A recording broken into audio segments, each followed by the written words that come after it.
दोस्तों ऐसी लेले ते बेडां की चराई करवा रहे हैं, तुम चेक कर सकते हो।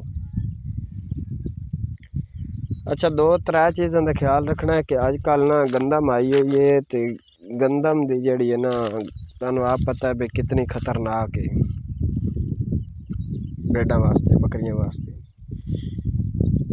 ये हुण सिटी काफ़ी सारियां खा रही हैं और काफ़ी सारे जानवर डिस्टर्ब भी हो जाते हैं। ये खुआवन का तरीका कार है भी इन्होंने फौरी तेक तो पानी नहीं देना, गंदम खिलावनी जरूरी भी इन्होंने वास्ते है ताकि इन्होंने ताकत जी है वो बहाल हो जाए।